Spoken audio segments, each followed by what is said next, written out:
During February, a business incurred wages of $50,000 for work performed by their employees. The company's policy is to pay wages in the month after the work is performed. That's probably the most common way in the real world that wages are paid. People do the work and then you don't get paid until after it.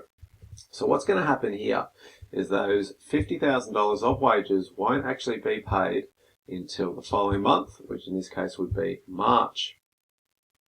Explain how the unpaid wages will be treated in the firm's balance sheet at the end of February. So we've incurred an expense called wages, but we haven't yet paid it at the end of February. So what we can say is at the end of February, there's an obligation to pay our employees during March. So the question is, how should we treat this? We're going to treat this as a liability. Now, to answer this question, we need to know the definition of a liability. A liability has three parts. Firstly, there must be a present obligation. Secondly, it must arise from a past event or a transaction. And thirdly, it must result in an outflow of future economic benefits from the entity. Looking at our example, do we have a present obligation at the end of February? We do. We owe our staff $50,000. That's a legal obligation. The business has to pay it. So that meets the definition of a present obligation.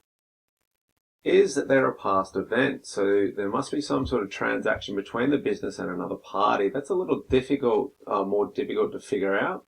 What is the past event with wages? Well, the past event is actually the people doing their work. It's their labour. During February, they provided labour, $50,000 worth, and that is a past event. And lastly, will it result in an outflow of future economic benefits? It will. In the future, not yet, but at some point in the future during March, we will pay those employees their money, and that is an outflow of economic benefits in the future. How to answer this question? So we've been asked to explain how the unpaid wages will be treated in the balance sheet at the end of Feb. So we've got 4 marks for 4 things. So the first thing is, let's answer the question by identifying that those wages owed are a liability. Now what we'll do is we'll define and relate the 3 parts of a liability. We'll relate that to unpaid wages. So the first part of the definition is there must be a present obligation. So let's relate that by saying, in this case, the obligation is to pay the employees the wages owed. The second part of the definition is there must be a past event or transaction. So we'll relate that by saying, in this case, the employees performed work or provided their labour during February.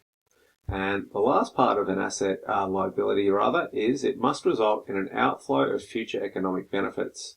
And we'll relate that by saying, in this case, the firm will pay cash to its employees in the future, in this case, March.